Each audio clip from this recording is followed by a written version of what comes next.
Hello and welcome into the GSMC Sports Podcast brought to you by the GSMC Sports Network. I'm your host TJ Mabardi. We are coming to you live today on a Wednesday afternoon. Today is October 23rd. Hello and welcome into the GSMC Sports Podcast brought to you by the GSMC Sports Network. I'm your host TJ Mabardi. We are coming to you live today on a Wednesday afternoon. Today is October 23rd, and last night the 2024-25 NBA season officially tipped off. We got some games between potential playoff contenders, starting with the Boston Celtics dismantling of the New York Knicks. We're going to be talking about what we saw from the Celtics in their quest to repeat as NBA champions. We're also going to be touching on what we learned from the New York Knicks in their season opening loss. And then we are going to talk about the matchup between the Minnesota Timberwolves and the Los Angeles Lakers, with the Lakers coming out on top. Of course, the moment between Bronny and LeBron James sort of is taking over a lot of the headlines in the media today, but we're going to be talking about some of the more actual basketball relevant conversations, such as Anthony Davis dominating in this game. Can he be the leading go-to guy for the Lakers this season from an offensive perspective? And what did the Timberwolves look like in their regular season debut of this new iteration with Julius Randle and Dante DiVincenzo on the roster? So we're going to be talking about both of those games. I will then be giving my top 10 teams in the NBA entering the 2024-25 season in power rankings fashion, before finishing off the show by reacting to the news that the Kansas City Chiefs are trading for wide receiver DeAndre Hopkins. So a whole lot to dive into today. But before we do so, just a reminder to like, follow, subscribe wherever you may be keeping up with us. To any of our live viewers, be sure to use the comment section to give us your thoughts on the latest happenings in sports. If you would like to become a bigger part of the show, you can go to the link that is streaming across the bottom ticker, gsmcpodcast.net, or you can use the super chat feature that is available on YouTube to leave a comment or question along with a tip or donation, and your comment will get popped up on the screen for everyone to see. Anything would be very greatly appreciated there. We're going to be starting off the show by discussing the Boston Celtics in what was a dominant victory to start off their campaign to repeat as world champions. Last night, they defeated one of the top rivals in the Eastern Conference for this upcoming season in the New York Knicks. And they just jumped on the Knicks from the start of this game. A 3-point barrage, as the Celtics did go on to tie the single game record for the most three-pointers made in NBA history with 29. It should have probably been more. The Celtics pulled all of their starters early in the fourth quarter, and the bench at one point missed 10 straight threes. I think it might have even gotten to 11 or 12 to end up coming just 1 3 short of the record, but nonetheless still massively impressive from the Celtics as a whole. And this was yet again a situation where it was centered around Jason Tatum, him being the catalyst for this offensive explosion. We saw the regular season debut of his new jump shot that he's been working on during the offseason, and it looked smooth. He finished this game 37 points, 14 of 18 from the field, and 11 of 3 from 3. He has been working on this new jump shot to try and get rid of that hitch that had developed with him during the past year or so. And we saw him shoot pretty well, all things considered, in preseason. He was 14 of 36, which is good for just under 39%. I think that if Jason Tatum is consistently hitting at a 39-ish% clip, he should be in a very good position. 8 for 11 last night, of course, but that's not something we can totally rely on a game-to-game basis. But it certainly has looked smoother up to this point in the season, or up to this point, from what we've seen of this new sample size in NBA action, given the few preseason games that he played and opening night. He also had 10 assists to go along with it, as he is really the offensive hub of this team. And this idea that he was somehow carried during the playoffs last year just never made sense to me, and it still does not up to this point. He is the one with the ball in his hands to begin. I wouldn't say the majority of, because they do have many different options. They have Drew, they have Derek White, they have Jaylen Brown. All of these guys can also create for themselves, but Tatum is really the one who sort of gets this whole thing going and is the ultimate, complementary. I wouldn't even call it complementary piece, because again, he is the focal point, but he has done just such an excellent job of evolving his game to the point where he has all of these sort of the foundation with the defense, and now with the playmaking, and with the scoring ability, the ability to get to the rim. It's just a matter of finishing on a more consistent basis, and that's what we saw from him last night. So a ton of positive signs there.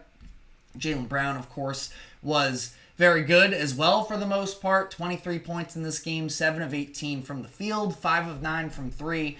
I mentioned the Celtics tying the three-point record. The starters as a whole were just unbelievable in this game as a whole. They were 26 of 41 from 3, which is good for 63%. That is an unruly mark to be hitting so early on in the season, but that's also Celtics basketball. And it's one of those things where I really feel like it puts it into perspective. When the Celtics are hitting at this clip, when they are, fully healthy, they're going to be chucking up threes, and you really have to be able to match that if you're an opposing team. Now, there were some concerns with the Knicks defense as well. They were not doing a good enough job of getting up on shooters. Karl-Anthony Towns, we'll talk about this a little bit later. While he did look good in this game as a whole, there was a pretty clear plan for the Celtics to be able to utilize these screens, have Cat drop down into the paint in that drop coverage, and just sort of pull up for so many of these wide open opportunities. And you have to take away the Celtics 3-point shots as much as you can. The reality of the situation, though, is there is some degree where, when the Celtics are feeling themselves, it is extremely hard to keep up with. And the Knicks played relatively good offense on the other side of the ball as well to, at least keep themselves somewhat in it. I mean, that's probably being a little bit generous to them. It's not like they were getting entirely mopped off the court to the point where at this point, we know in the NBA, 20-point lead isn't something insurmountable. But it just got to a certain point where it was ridiculous with the Celtics shooting, and ultimately they were able to sort of cruise out through this one with their starters not really playing in the fourth quarter. But I want to highlight a couple defensive things as well for the Celtics. We know about the offense. We know about all of the complementary pieces. Again, that starting five in particular, they are just, and this is obviously without Kristaps Porzingis as well, but I think that this alone, even with Al Horford in the starting five, is probably the best in the NBA. You can make an argument for the Knicks once they sort of have that entire chemistry that is still being worked out, that, maybe in an Al Horford lineup, the Knicks have it better, but then you throw Porzingis into the mix as well, and I think that this is a situation where the Celtics are going to, again, just sort of assert their dominance on the offensive side of the ball, and opposing teams have to keep up with that. And I'm not sure whether or not it's capable for the Knicks to be able to. But we're going to dive more into the Knicks in particular later on in this segment here. Talking about some of the defensive performances from the Celtics as well. One thing that I thought that they were doing an excellent job of was sort of knocking Jalen Brunson off of his game, where they threw different defenders of him. It was really highlighted by Jaylen Brown, who certainly seems motivated, and he's talked about it in the past as well, motivated to be all defense this year. Jaylen Brown did a very good job against Jalen Brunson in this game. You have, Tatum picking him up for occasions as well. And one thing that you saw from the Celtics defense as well is the fact that they really were selling out for Brunson. There were a number of players on the court that, the Celtics just did not really show much respect to. And one of them being Josh Hart, who is, of course, a very big part of the Knicks' plan for this season. The Celtics did not pay him very much respect at all along the perimeter. You see when Jericho Sims is getting minutes for them, where I don't think that Sims is going to be getting playoff minutes for them, assuming everything goes to plan for the Knicks. But the Celtics willing to sell out against Jalen Brunson for a lot of this game, and I thought they did a pretty good job doing so. One of the biggest things about the Celtics defense is their discipline, specifically for matchups like against Jalen Brunson, where obviously Brunson, this idea that he's a free throw merchant is a little bit unfair. A merchant, that's not where he makes his living, but Brunson is obviously also very sharp in terms of getting defenders to leave their feet and him getting himself to the free throw line. The Celtics were not budging on this, similar to what was the case against the Mavericks the last time we saw them playing meaningful basketball games in the finals last year, where you look at the likes of, especially where it becomes most noticeable to me is when the bench comes in and it's Sam Hauser and it's Peyton Pritchard, and they're not the best defenders in the world, but it's the IQ there. And I think that that's something that comes directly down from Joe Mazzulla and the way that this Celtics team preps behind the scenes,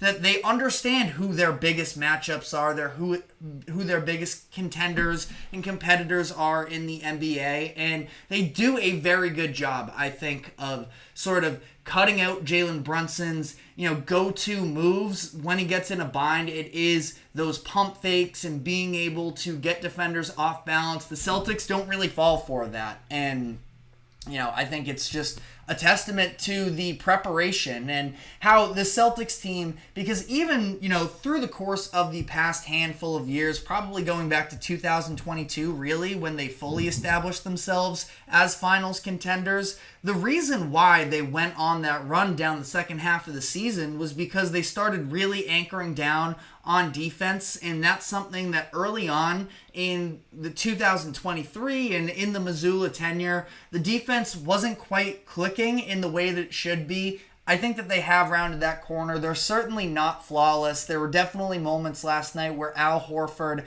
out on the perimeter got exposed a little bit, and that's an area that, we have sort of seen that become a little bit of a consistent theme. Al still very much valuable on the offensive side of the ball, the way that he has been able to remain a consistent shooter, one of the better passing bigs in the NBA, in my opinion, and part of it's, more so IQ based than, outstanding passing abilities and, the passes themselves that he can make. So he just continues to make the right decisions, and for that reason, he's able to fit in so flawlessly with what is a very unselfish Celtics team right now. And I think that there's obviously a ton of positives to come out of this game with. I mean, the Celtics are, at least as of this moment, they're not fully healthy per se. They are without Kristaps Porzingis, but it does feel like it's a situation where the Celtics, if they're fully healthy, they are the best team in the NBA.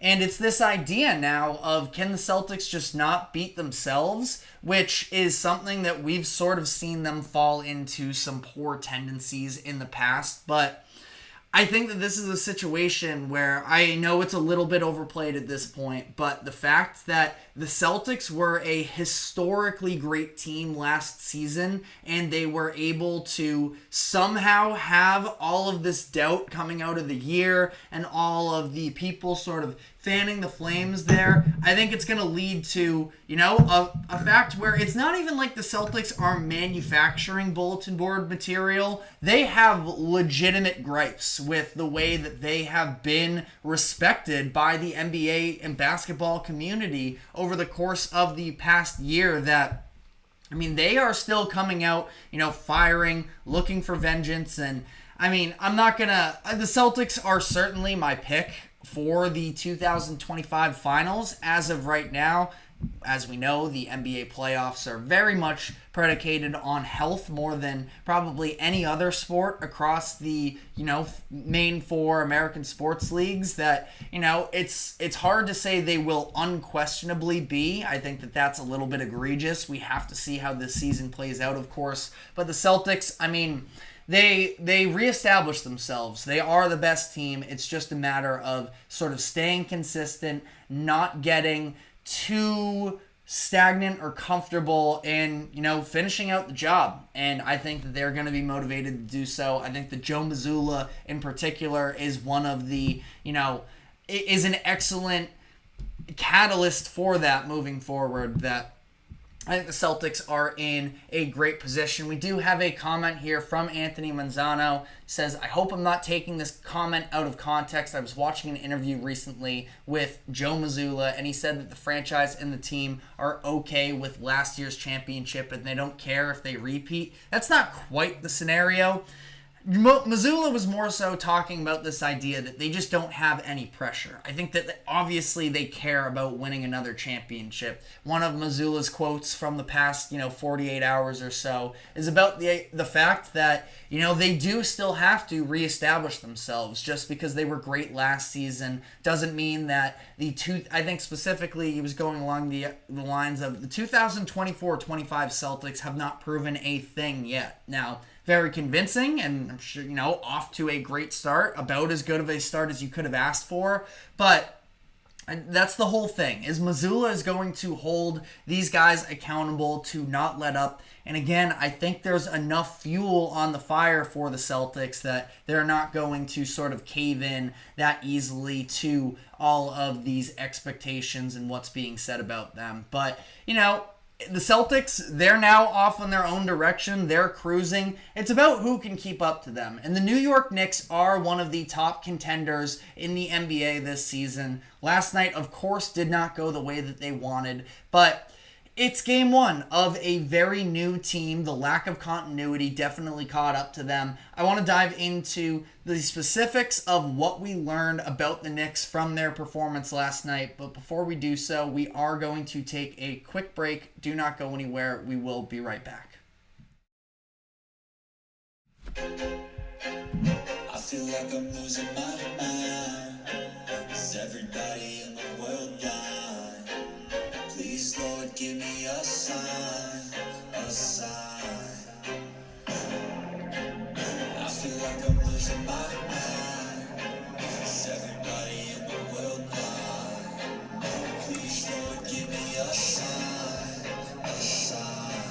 I wanna be the greatest. Everybody on the fake shit. I look around and feel like everybody is the fakest. I make this every day and I'm impatient. Hoping one day I blow up from the basement. Statement, the top is so vacant. I don't need shit that I think is amazing. Waiting for my day when I'm playing. Sold out shows for 1,000 faces. Hey, give me that crown. Getting my way in to be put down. Hitting your place, all this my sound. If I want that shit, then I'll get it right now.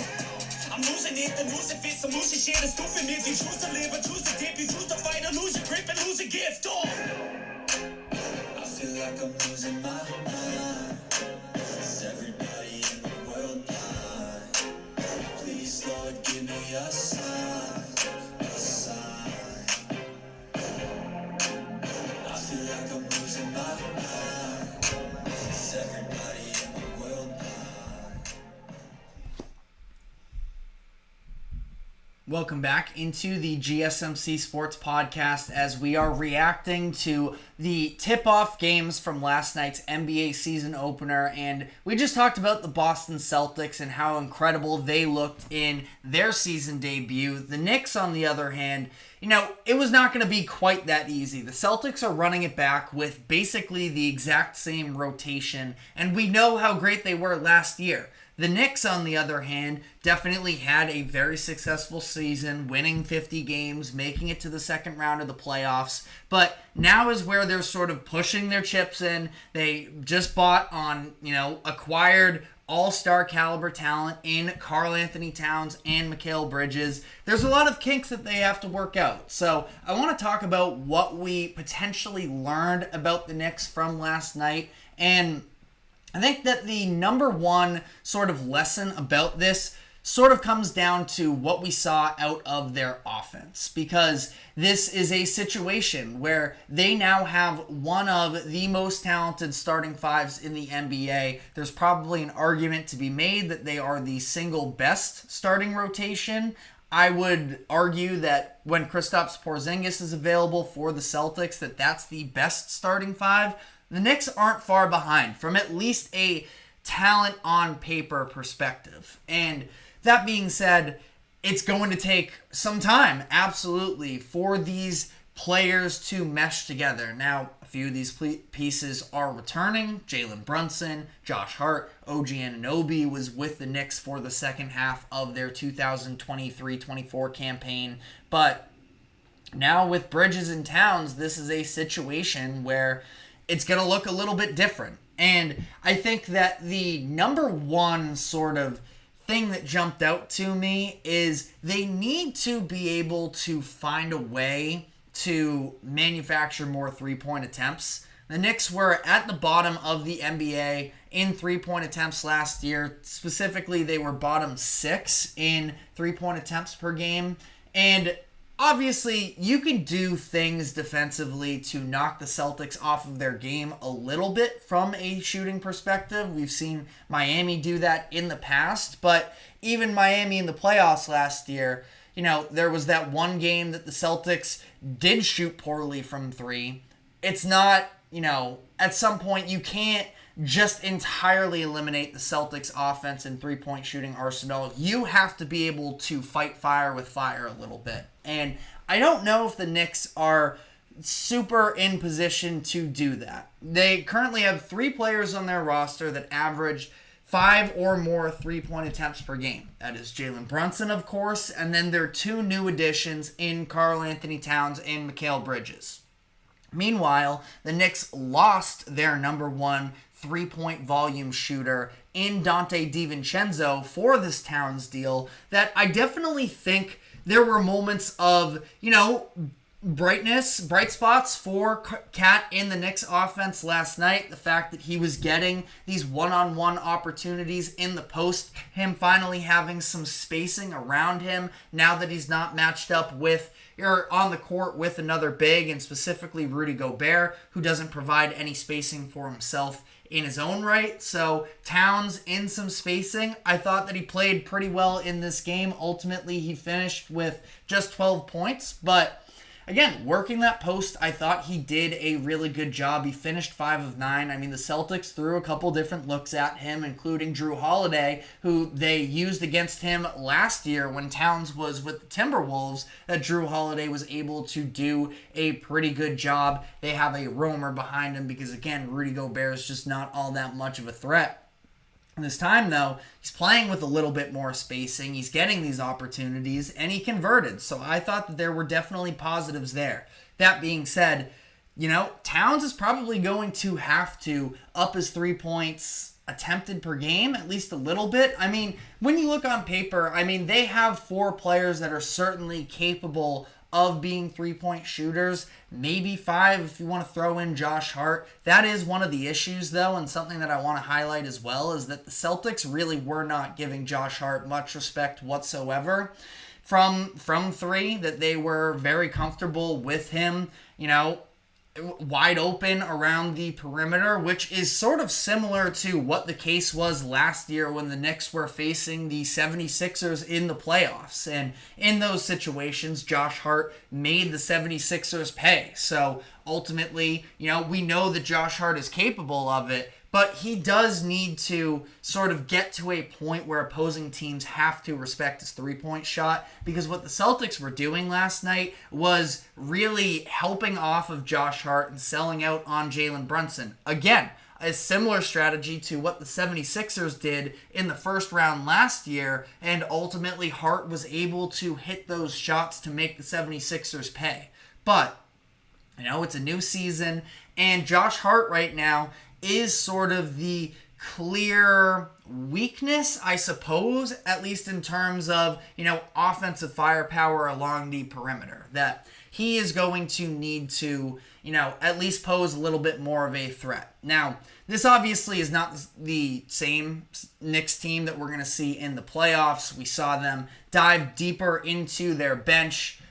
You had a number of guys playing for them that pretty unlike Tom Thibodeau to be able to see them. It was basically a 9-man rotation during the legitimate parts of the game. Now, the Knicks were down early, so maybe that helped Tibbs clear his bench a little bit more. But you look at it and, Jericho Sims got 24 minutes from them. Deuce McBride, somebody who is expected to have a 6-man type role for them. And I thought that McBride looked really good in the minutes that he did play. So that's definitely a real positive for the Knicks as well. And I was just talking about, three-point volume, really. Deuce McBride is somebody who should be able to take on a bigger role. You look at Campaign, Pacome Dadier, both of them got minutes as well. So really, Tibbs went 9 men deep in this game. And I think that that's something to monitor at least is, when does he start to wane off some of those minutes for some of the bench guys? I mean, obviously, eventually Mitchell Robinson is going to be a part of this team as well. Probably where we see Sims' minutes drop out. I don't know if we're going to see a ton of Dadier or Payne really. Dadier, I don't want to make a, foregone conclusion off of him. I truthfully have not watched enough basketball with him. I was kind of surprised to see him playing actual minutes in this game, or I think it was in the second quarter that he might have checked in for the first time. But Payne can only give you so much, especially on the defensive side of the ball.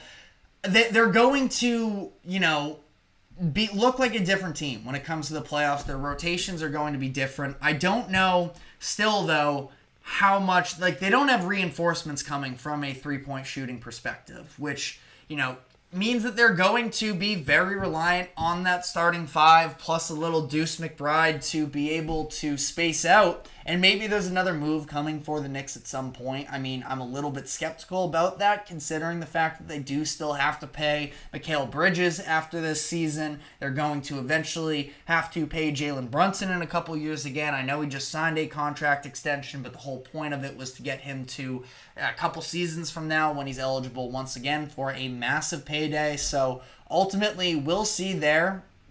I just don't know if the Knicks are going to be able to I don't know if they're going to be able to shoot well enough to be able to keep up. And, what would really help that is if Mikal Bridges does find his jump shot. Obviously, a ton of noise about the new hitch in his jumper and the fact that, he has not looked good through preseason. Last night, shot 2 of 7 from 3. So that's now a subplot that is going to continue to build up with the Knicks moving forward.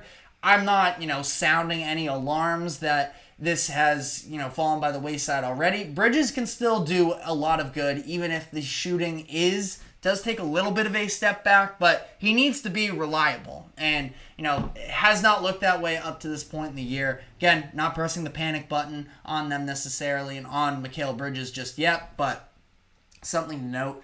OG Anunoby was pretty much invisible in this game, and I understand, where his real calling card is on the defensive side of the floor, which doesn't get quite as much shine. But, he really had... it's not like he was, doing anything defensively that was throwing the Celtics off. They were getting just about any shot that they wanted. And, this idea of having the Tatum stoppers in OG Anunoby and Mikal Bridges going to need to apply more pressure because a lot of the times it was the Celtics as a whole and Jason Tatum just stepping up into these open three-point looks, and that is unacceptable for the Knicks. And part of that does tie into, like we talked about earlier in the show, Karl Anthony Towns. As much as I think that there's a lot of good that can come from him, he is capable of spacing the floor more, and that, even when he goes in the paint, he can work you there. That is one of the areas where I feel like the Celtics could be more susceptible.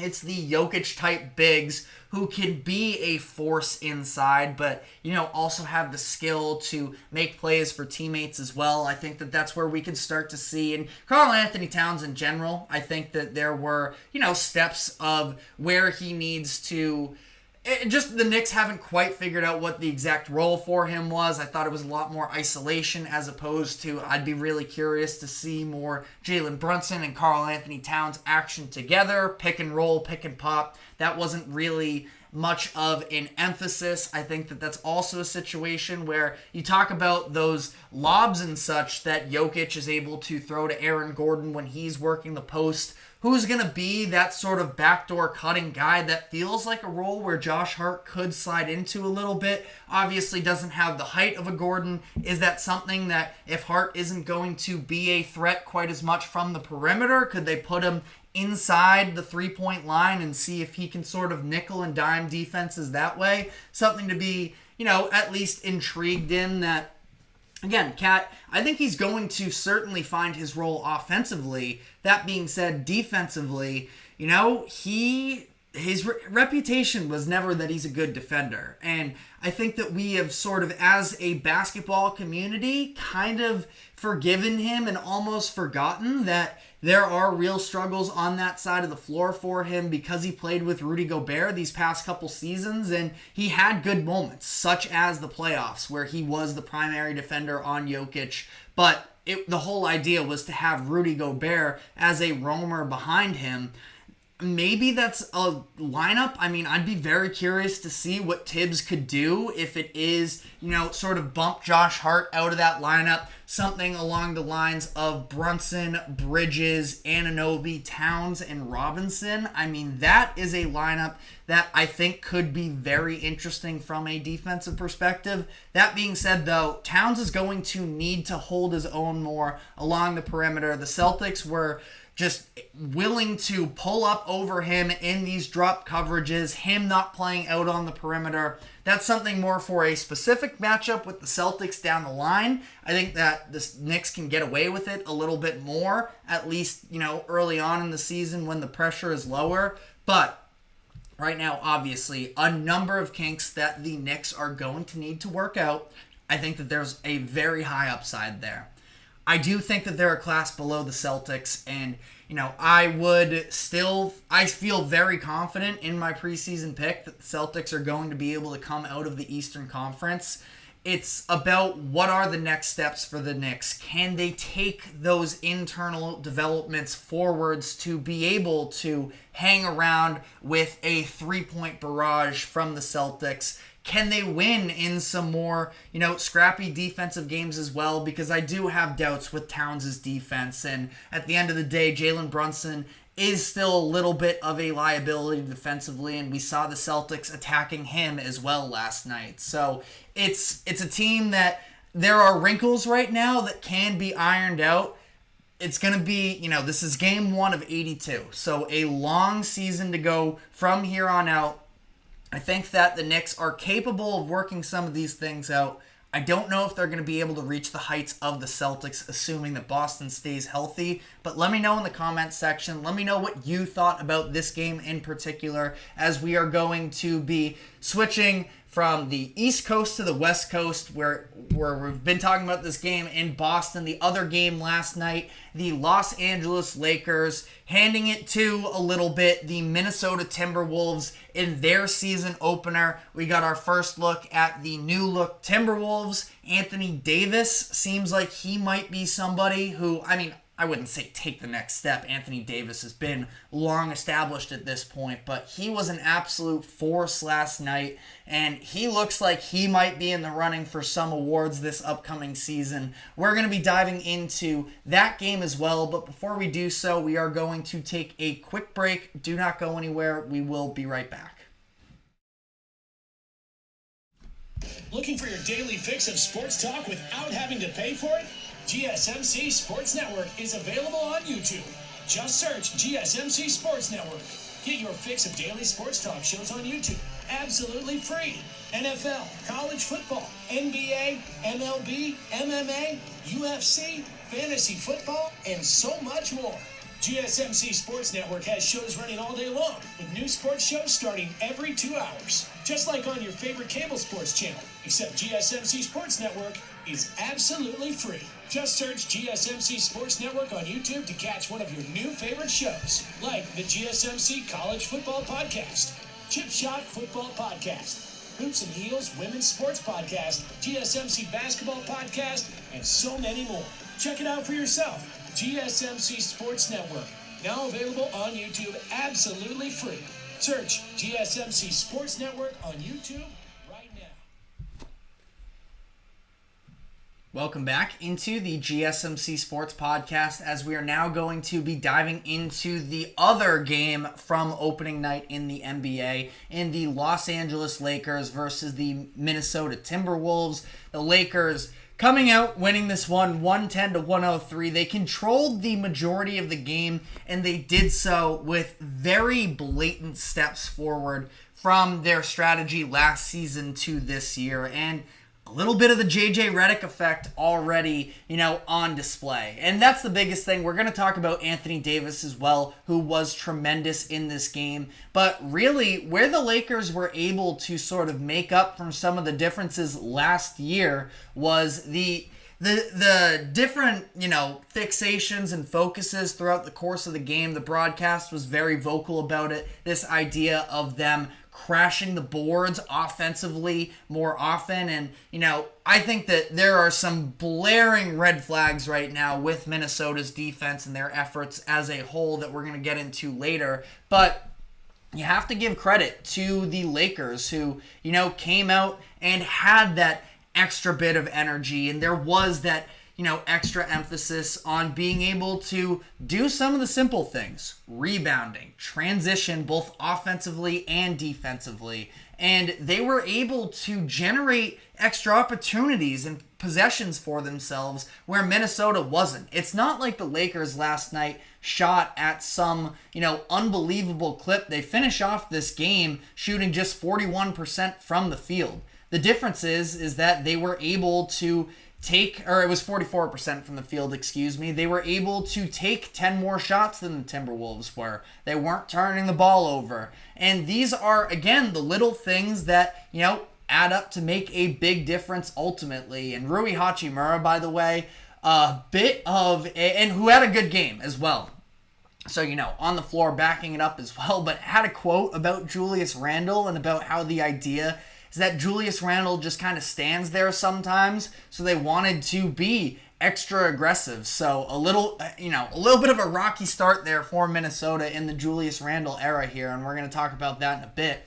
But, I thought that we saw real differences from the Lakers as well. We saw some very interesting usage of Anthony Davis. The Lakers were running the zone where Davis was, hovering around that free throw line, came out on the perimeter on certain instances, just, providing different looks defensively. And then in the middle as well, he was a monster there, finished this game with 3 blocks on the inside. I think one of them actually came on the perimeter on a blocked jump shot of Dante DiVincenzo. So, Anthony Davis certainly making a pretty good argument for himself early on in this season for Defensive Player of the Year. And then on top of that, offensively as well, backing it up. 36 points. He was 11 of 23 from the field. We saw him extending out to the mid-range a little bit more as well. Pretty encouraging there. And just the idea of, you know what?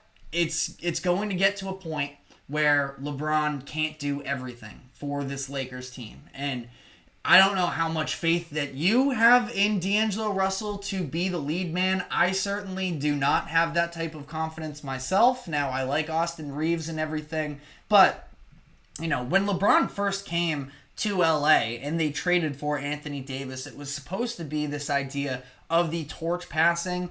We still need to see, the consistency maybe with AD in this offense, but he seems to be a huge beneficiary of what JJ Redick is doing early on.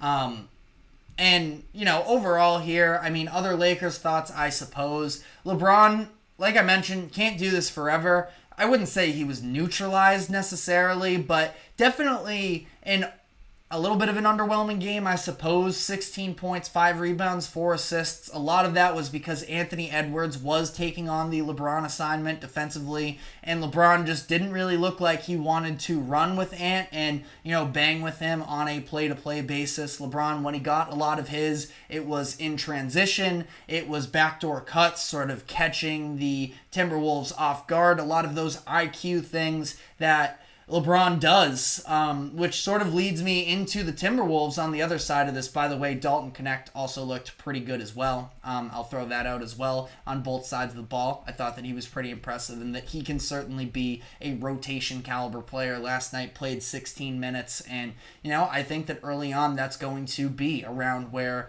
the minutes range of where he should be playing. But on the Timberwolves side of this, not great. Definitely not great. I mean, you have Anthony Edwards, pissed off early in this game. It was during the second quarter where he's on the bench, in disgust looking at what's going on. He's yelling at his teammates, trying to get them fired up. And I say this in a leadership way. This is certainly not a bash on Anthony Edwards, but you could see the early frustration with him. And it's game one. It's just a lot of emotions sort of packed up into this. At the end of the day, it's 1 out of 82 games, so it's nothing that the Timberwolves can't recover from. But, that being said, certainly did not look anywhere near as sound on the defensive front or from the perspective of, just effort in general, really, where, Julius Randle, yeah, he's still able to give you his offensively. He finishes this game 16 points, shooting 50% from the field. He finished with 9 rebounds, so you look on paper like this was not a terrible Julius Randle game, but this was another game that I watched, and, I was sort of on board with what the Timberwolves did. I thought that was I thought that the Towns for Randle and DiVincenzo deal was a win-win. I think that it still ultimately can be, but Julius Randle has to be better than he was last night, because what did he really provide them? All of his offensive looks came out of isolation pretty much, and a lot of them looked very ugly. He's able to convert on a couple, gets to the free throw line 7 times last night, as he does, but it just looks so disjointed when he's involved, and that's the thing, is he needs to learn how to play into a system. It's why the Knicks were so willing to move off from him, because he is a little bit of a ball stopper, and he doesn't necessarily play this smooth game. It's a lot of herky-jerky, it's a lot of isolation, and he can get results for you, but that can only take you so far. The lack of effort is just so disgusting with him, and it drives me crazy. There was, a moment in the third quarter where it was almost back-to-back plays that I noticed. It was him allowing an offensive rebound to Austin Reeves crashing in on a Lakers free throw attempt.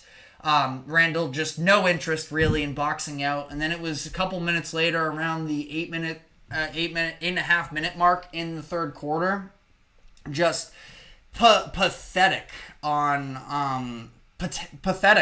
the effort in transition defense on one of these occasions as well. Just not getting back on defense. This was, he was just kind of standing around the elbow on offense, I guess, somewhat in position for trying to get an offensive rebound, and then basically turned around, watched and jogged a little bit on his way back as the Lakers had a 2-on-1, and they ended up getting to the free throw line. And Julius Randle is just such a frustrating player that I know the talent's there, but it's just a matter of actually executing in these moments and being locked in.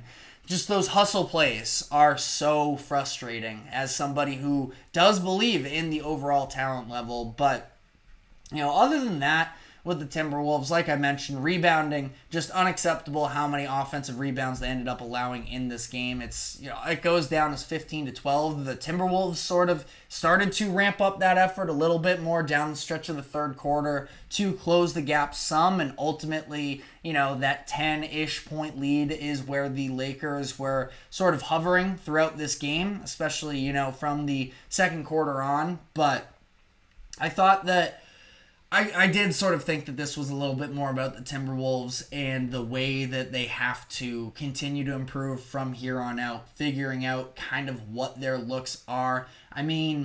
Overall, like, it's just tough when you look at the situation that they don't really... I mean, Mike Conley is certainly still a point guard in his caliber of being a real rotation guy, but, I mean, he is... It's clear that he's aging at this point. Struggled with efficiency last night.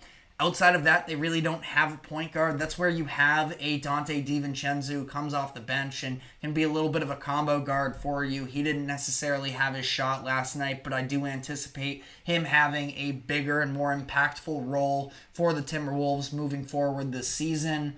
Overall, I mean, Ant wasn't necessarily fully on his game either, part of it because he was exerting himself so much on the defensive side of the floor, but just a pretty disheartening and uninspiring performance from the Timberwolves in this game. But, I mean, I guess the last note on this is, of course, the fact that the Lakers did have this moment with LeBron James and Bronny, and I do feel like I have to apologize a little bit.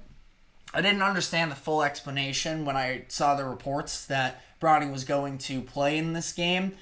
The fact that they did it basically just to get the story over with and move on, totally understandable. It was a cool moment for sure. It's also very clear that Bronny does not really belong on an NBA court at this current moment in time.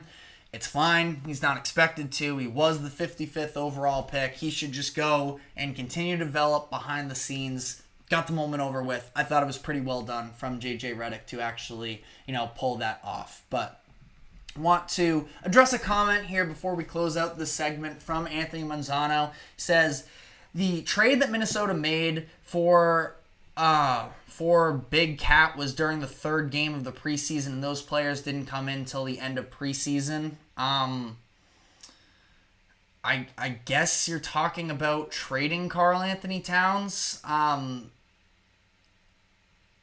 And then I don't know. I'm not totally following the comment there. Anthony also says, do you think people are blowing it out of proportion when it comes to the amount of power LeBron has in the league to where even his son, if his son is not performing, he's going to get the Rookie of the Year? No, it's not going to be that far. LeBron is, he got his son on the roster. He got his son a fully guaranteed deal.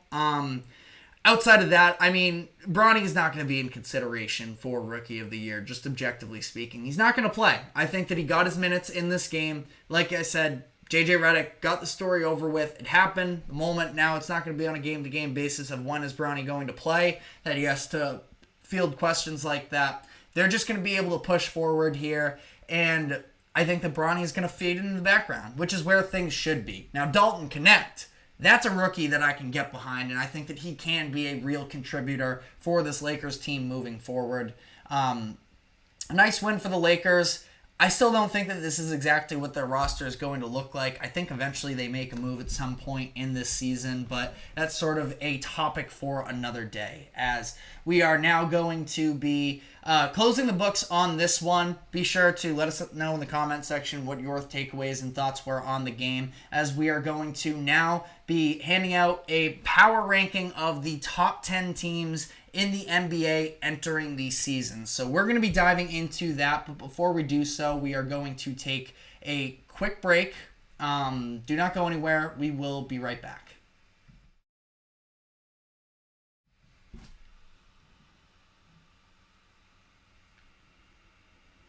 For the best and latest podcasts available anywhere, go to the podcast app on your cell phone and type in GSMC to access free content-rich podcasts on health and wellness, book reviews, sports, entertainment, relationships, social media, movies, technology, finance, and even weird news. Subscribe and download the GSMC Podcast Network's family of shows, available everywhere podcasts are found.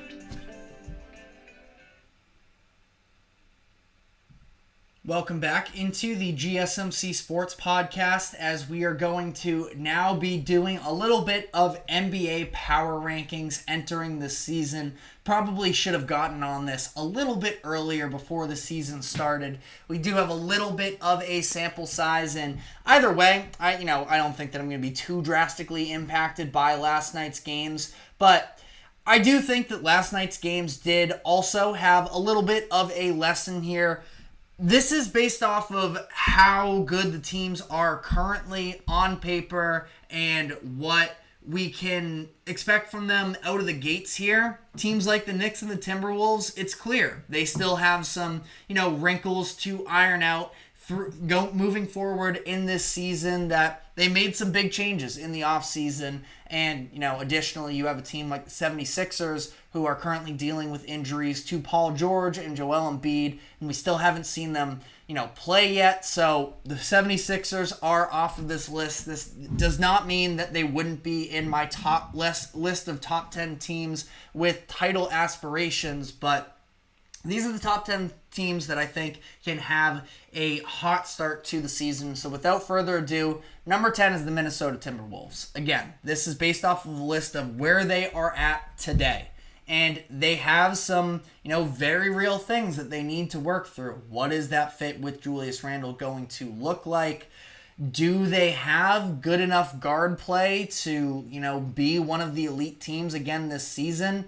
I don't feel great about, what I saw last night. I still think that Anthony Edwards is a big enough star. They do have a good amount of talent on that roster as a whole. We didn't see any of Rob Dillingham or Terrence Shannon Jr. last night as well. I think that those are pieces that eventually can step up for them and have at least some sort of an impact. But as of right now, Timberwolves, they lose their first game. They have some things to work out. They are at number 10 with a very great chance to move up as the season goes on. But they lost to none other than the Los Angeles Lakers, so I had to include the Lakers in here as well. They're a team that, they're at least running back the vast majority of their roster. When you look at the players who got real minutes for them last night, really the only guy that they're not familiar with is Dalton Knecht, who I thought had a very nice impact off of the bench in last night's game as well. Notice Max Christie getting some minutes as well. Now, he got himself into foul trouble early, so I don't think the Lakers got to use him quite as much as they were hoping to. But somebody who definitely could hold a role moving forward. The D'Angelo Russell future on this team is, definitely up in the air a little bit. So I think that this is a team that they understand who they are, and they have Jared Vanderbilt coming down the ranks as well. I think that JJ Redick is going to have a very real impact on I think the Lakers are going to understand what they are. JJ Redick is going to have a good impact on the team moving forward, and we'll see. I don't have them as a solidified championship contender, but they should not be a bad team by any means, and they'll probably be hovering around this top 10 for the remainder of the season. Number 8, I have the Cleveland Cavaliers. The Cavs on paper are a very talented roster. It's just a matter of the fit. Now they bring in Kenny Atkinson, where a lot of, NBA insiders are very optimistic about what this team looks like moving forward, and Atkinson being able to balance out the different aspects. I still think that they're a bit redundant from a roster perspective. 2 guards in Garland and Mitchell do a lot of the same. 2 bigs in Jarrett Allen and Evan Mobley do a lot of the same. Something that we've been talking about now for a couple years. This is sort of the make or break. I'd say, this at least first half of the season. If things go poorly, they will be making a move. And either way, I do think that there's going to be a trade in the next year or so. But, the Cavaliers are certainly one of the tougher teams in the NBA this season. And if Kenny Atkinson can cook something up and find a way to balance out the looks from this Cavs team, they can certainly be dangerous. I have them coming in at number 8. Right above them, I have the Indiana Pacers, which I know the Pacers are a team that, the public has sort of been very volatile with over the course of the past year, really going back to that in-season tournament where they got propped up so much, only for them to struggle down the second half of the season. Tyrese Halliburton dealing with an injury, a couple injuries at that as well. Didn't look quite like the All-NBA version of himself that we saw in the first half. He's ultimately rewarded with third team anyways. Had a very solid season. Very, very good season. Solid is underselling it. And the Pacers know who they are. And that's the biggest thing for me, is they have an identity. They run, they dominate in transition, their offense is lethal, they get Benedict Mathurin back as well. The Pacers are a dangerous team. They certainly have kinks that they need to work out on the defensive side, but where the Pacers sort of differentiate themselves from the Cavs is, I think we know sort of what the Pacers are. Still, a little bit up in the air on what this Cavaliers team is going to look like moving forward. I have the Pacers coming in at 7. Number 6, I have the Phoenix Suns. Suns are poised for a bounce-back season, at least to some degree in my eyes, where I look across the Western Conference and I think there's a lot of good teams, and you look at the overall, that matchup, just like last season, the race to avoid the play-in tournament is very much going to be on once again. The Suns were successfully able to do so last year, and yet it was an unsuccessful season, especially, more so it's about losing in the first round of the Timberwolves and it looking largely uncompetitive in that. But the Suns now, year 2 of this new experiment. I think that KD and Devin Booker are only going to continue to develop a relationship. Now I think that the fact that they're backed up into a corner a little bit, they're probably going to be a little bit more receptive to what Budenholzer has them do. I think that they're going to be shooting a higher volume of 3-point shots. I like the fact that they went out and got a real point guard in Tyus Jones as well. I think the Suns, from a chemistry perspective, are going to take a step forward this year. And you look at the talent that they have across the board. Last year was a bit of a disaster with the turnovers, the fourth quarter offense, all of those things. I think if there's just a little bit more of a system in place, this is a team that can thrive. I think that they are going to be in a very good position moving forward this season. I have them coming in at number 6. Number 5, I have the New York Knicks. Losing last night, you can make an argument, maybe they could be lower. I still think that they are a very talented roster as a whole. And, there are certainly things that they have to work out, as you would expect with a team that, lost so many minutes from last season to this year. But they're one of the best teams in the NBA. I don't think that there's denying that when you look at the amount of talent that they have on their roster, the capabilities that they will have. Now, the Knicks could be a faller early on if they are struggling out of the gates, but certainly one of the top title contenders in the NBA this season. Nelson of the basketball podcast here at GSMC, he has them winning the finals. I'm not going that far with them, but, the Knicks are going to be one of the teams that are standing late in the season. I have them at 5 as of right now. Number 4, I have the Milwaukee Bucks. A lot of people not in on the Bucks, and the biggest concern I do have with them is the defense. Now, we saw spurts of, getting better, especially, after the All-Star break and such, when Doc Rivers was able to help, bring a little bit more energy on that side of the ball. The transition defense last season was atrocious for the Bucks. I think that year 2 of Damian Lillard and Giannis is going to, start to really be a scary combination. Last year, we didn't really see them have that chemistry. I think that it is coming this year. I like the fact that, Gary Trent Jr. is an upgrade at shooting guard, in my opinion, based off of what they had last year.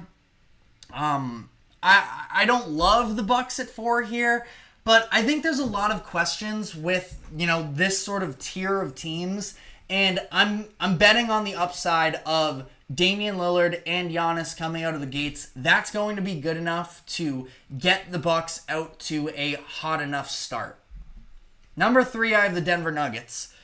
A lot of GMs are thinking that the Nuggets are stuck, and I don't disagree from a financial perspective that the Nuggets might be backed up into a little bit of a corner. That being said, they have the best player in the league in Nikola Jokic. They have a number of complementary role players. Now, question marks maybe. I don't think that Jamal Murray is a declining asset like these anonymous executives do.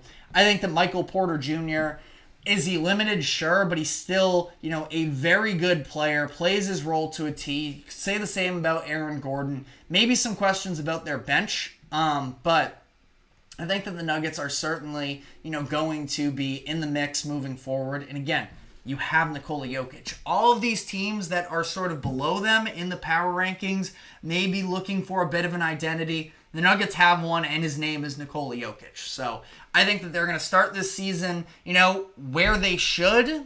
As the year goes on, we'll see sort of whether or not they have the personnel in-house to be able to fill the role of a Kentavious Caldwell-Pope at that 2 spot that, is currently a little bit up for grabs within that organization. But the Nuggets should certainly be in a good position moving forward this year again. And, I'm not writing them off by any means just yet.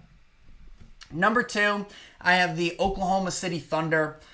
The Thunder are just, across the board, one of the most talented teams in the NBA. That they have Shai Gilgeous-Alexander, their leading star. They have all of these really nice complementary pieces as well. I like what they did this offseason in adding Alex Caruso and Isaiah Hartenstein. Hartenstein expected to miss some time early on in the year, so that definitely hurts. If you see the Thunder maybe a little bit shaky out of the gates, it could, have at least a little bit to do with that. That being said, Hartenstein, I think he's more of a specialist for the Thunder when it comes to the playoffs. Going to need him to match up against the Anthony Davises and the Nikola Jokic's of the world. Not that Hartenstein is a stopper and a, unquestionable defensive anchor like that. But up to this point, they've been playing, these past couple seasons with basically one center on the roster in Chet Holmgren, and he wasn't even available for the 2022-23 season. So this is a team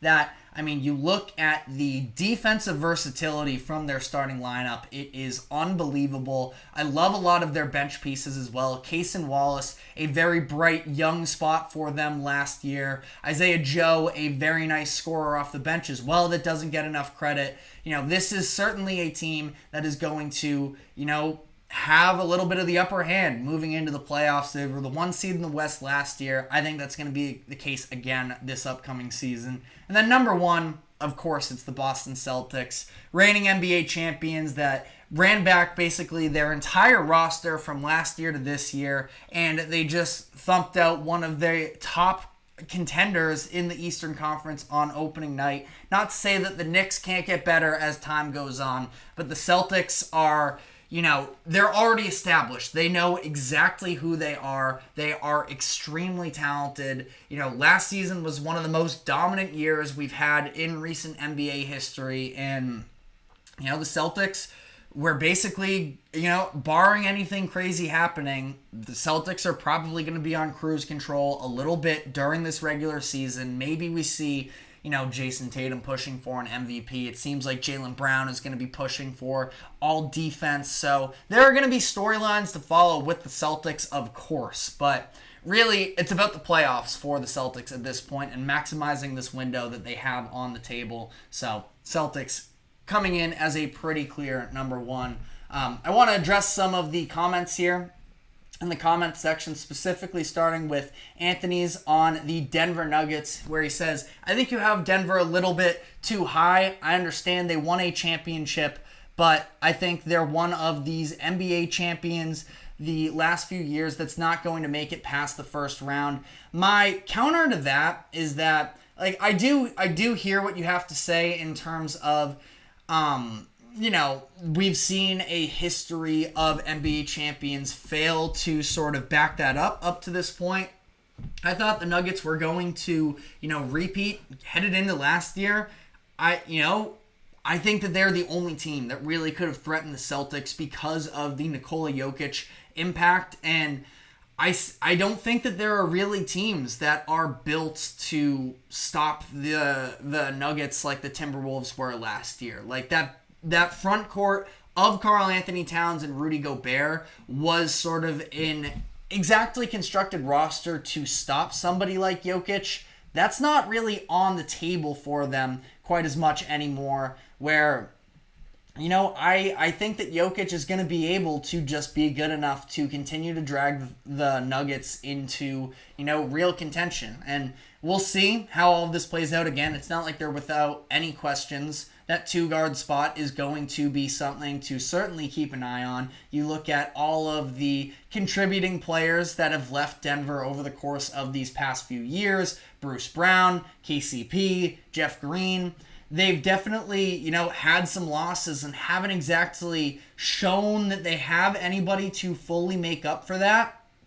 It's going to be interesting to see, what that bench unit looks like. But, I think that coming into the year, again, it's one of these things where they understand what their identity is. They're going to play through it. Certainly teams with higher ceilings than the Nuggets, but as far as, opening night and on for this first month of the season, I think the Nuggets are going to be very comfortable matching up against just about anybody. But let me know what your thoughts are in the comment section as we are going to take our final break of the show. And when we come back on the other side, we're going to be switching gears a little bit to the NFL, as this morning the Kansas City Chiefs have made a deal to acquire wide receiver DeAndre Hopkins from the Tennessee Titans. We're going to be talking about what type of an impact this could have on the Chiefs offense and just the overall outlook for Kansas City this season as they are off to a 6-0 start. So we're going to be diving into that, but before we do so, we are going to take a quick break. Do not go anywhere. We will be right back.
Welcome back into the GSMC Sports Podcast, brought to you by the GSMC Sports Network for our final segment of the day, where we are going to be diving into the news that the Kansas City Chiefs are acquiring wide receiver DeAndre Hopkins from the Tennessee Titans. Hopkins will probably, I don't think it's off base to say this, go down as a Hall of Famer when it's all said and done. Made an All-Pro team 5 times in his career. One of the defining wide receivers of the 2010s, and was able to consistently put up production despite a mess of different quarterbacks that he has been slated to play with.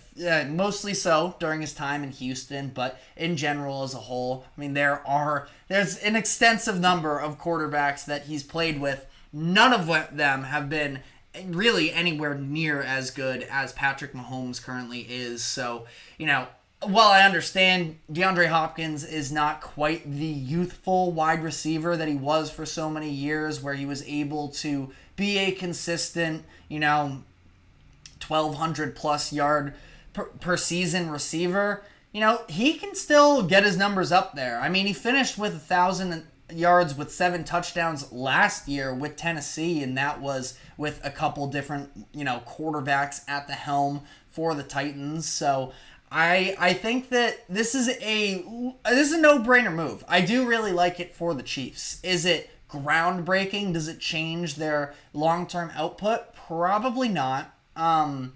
But it's certainly an upgrade over what they have at this current moment, as Rashee Rice deals with injury. Rashee Rice is really the big one, I suppose. Travis Kelce having a down year at this point, as he is now on the older side, that DeAndre Hopkins should minimum be a consistently producing wide receiver for the Chiefs during the regular season, with the potential to, still bring some very real aspects to a playoff run, being a red zone threat, and, being one of those intermediate guys that it's not like he's going to be tasked with, being this all-world wide receiver. He has Mahomes, which, yes, I know Mahomes has not been playing well up to this point in the season. It feels like you have to preface everything with that. I understand that he hasn't been great. I still believe in him as being the best quarterback in the NFL, and he gets a new weapon, and the Chiefs are able to do this with a pretty low asking price. It's a conditional 5th-round pick that could be converted to a 4th. I don't know the exact terms and conditions of what's required there, so maybe worst case, the Chiefs end up giving up a 4th-round pick. I think that's totally reasonable. There were some reports that according to The Athletic, that they had checked in on acquiring Cooper Kupp from the Rams, which would have been fascinating to see how that sort of would have played out. I think it would have been, frankly, a little bit unfair, assuming that Cooper Kupp is going to be healthy from here on out in the season. That deal fell through for a couple different reasons. They didn't see eye to eye on draft compensation, and then there was the financial hurdle where the Chiefs weren't able to take on the whole salary. They would have needed another partner to, carry some of that as well. So it's, that one doesn't sound like they were all that close. Very interesting thought process there. But the Chiefs understood. They were certainly in the market for a new wide receiver based off of sort of the continued stagnancy of the offense headed into this season. And there's a lot of room for growth as well. I mean, I mentioned Rashee Rice's injury because of the fact that I've also forgot about Hollywood Brown. Should be worth noting as well that he's somebody that could be around for the playoffs, as well as Rice potentially on a bit of a long shot to be available for them. So it's reinforcements, at least for the time being. And again, I think that for a day 3 pick, really not anything too hard to stomach for the Chiefs. I think it was the right decision for them. Now, in terms of what type of, a schematic impact it has on the Chiefs, I mean, they still sort of have other issues, largely being the fact that, Patrick Mahomes has been having some of these uncharacteristic interceptions and just missing throws that he usually doesn't. I heard on Get Up earlier today them talking about how, the Chiefs have this subpar offensive line. I don't know if I would really go that far. I mean, yeah, the tackles definitely leave something to be desired between Wanya Morris and Jawan Taylor, but you look at the interior of that O-line, I mean, that's an elite combination of those middle 3. So I don't think it's quite... it's certainly not as bad as Get Up seemed to make it out to be. A lot of it falls on Mahomes, which is why ultimately I think that he's going to be able to get it done. A lot of it's also on the receivers, though, of course, and just having that, lack of really reliable options downfield. I mean, as much as you can be a fan of Xavier Worthy, I think he has a lot of room to grow in terms of being a down-to-down threat. He's a little bit more of a specialist as of this point, and I think that's what he was coming into the NFL. So yeah, he'll be there for gadget plays, and he'll always be a burner for a downfield threat, but not somebody, I don't know. I mean, I didn't have him really as a first-round wide receiver coming into this year. Still a great potential that, he could sort of evolve into something more, maybe a little bit of a Tyreek Hill light. I'm not there with him right now, though. I'm sure playing in an Andy Reid, Patrick Mahomes offense for the next few years is going to be enough to at least, take steps forward. They needed help along the perimeter. That's what they got. I don't really have complaints with their run game either. Kareem Hunt has done a good enough job filling in for Isaiah Pacheco. Again, that interior offensive line is pretty special. So I think that, it's really on the air game right now. And this is Patrick Mahomes where he should be able to overcome it. Been weird, though, of course, seeing, the lack of production over the course of these past couple seasons, and I think that DeAndre Hopkins certainly helps that, at least within reason. I don't think it necessarily changes what my thoughts are on this team as a whole. As of right now, they are a team that's built around their defense and is really predicated on the success of their defense. I don't know if they're necessarily talented enough offensively outside of Patrick Mahomes to be able to win shootouts. I think that, once you're getting above 30 points, that's probably where you're starting to rely a little bit more on those skill position players that I don't like quite as much. It's certainly doable when you have Mahomes at the helm, but this is a team that is able to win some of these grittier games, and Patrick Mahomes is able to come up in the big moments for them. So ultimately, the Chiefs are very much still the number one team in the NFL in my eyes. You can talk about refs, you can talk about late games and everything. I don't really care as of this moment. I mean, they have three of the more impressive wins on the season, at least from a resume perspective, in the Ravens. I would say to some degree with the Bengals and with the 49ers as well. I mean, they've beaten who they've played, and they've done so in close games. They've had some, I guess larger margins of victories. You want to look at this past weekend, or if you want to go to the Saints game, which, at that point the Saints were reeling, some for sure, but still we're showing that, at least that's when Derek Carr was healthy and there was a potential of their offense being, in the top 10-ish. Offensive line injuries definitely hindered the Saints as well. But overall, I mean, the Chiefs are the team to beat, and there's just really no denying that. I think that you are, there is denying that, I suppose, for people who are in denial, but this is what the Chiefs do. They win football games, and they can do so in a couple different ways. This move for DeAndre Hopkins maybe just sort of expands the range of, how they can win in different ways. But before we finish off the show, do want to address a quick comment here from Anthony saying, I'm assuming this is from a Dolphins perspective. What can the Dolphins get for Jalen Ramsey and Tyreek Hill? So I'm going to have to do a little bit of research here on the contracts. I mean, the Dolphins just paid Jalen Ramsey this past offseason, which was a deal that I didn't love personally, and Jalen Ramsey has been fine this season. He's definitely had low moments. He's been a contributor on other instances. I don't think they could get very much for Jalen Ramsey at this point in his season, in his career, just to be honest, as I, again, am double checking here what the situation is for him, where Ramsey now at this point is 29. Tomorrow is his birthday, actually, interestingly enough, so turns 30 tomorrow.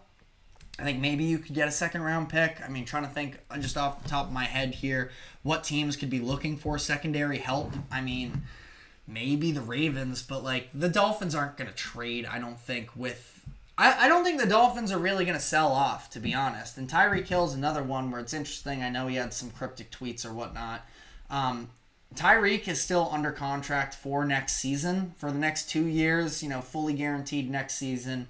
They have an out in 2026, but I don't think that they're going to sell off in general. I mean, you could probably get a first-round pick and some for Tyreek Hill if you do end up making that move.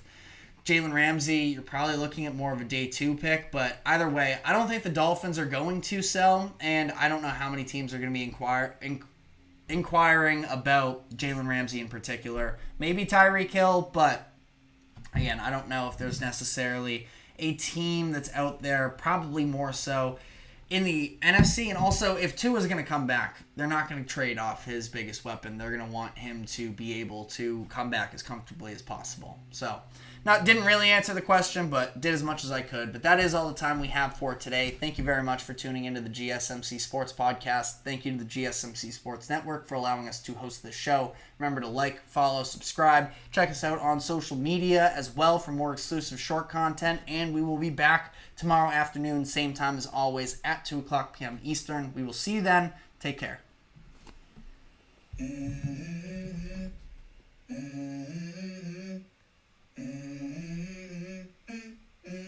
Let's go. I wake up to a little bit of drool on my pillow, feel like it's gonna be a bad day. Yeah, I'm tired of shit, and the coffee ain't hit yet, damn it.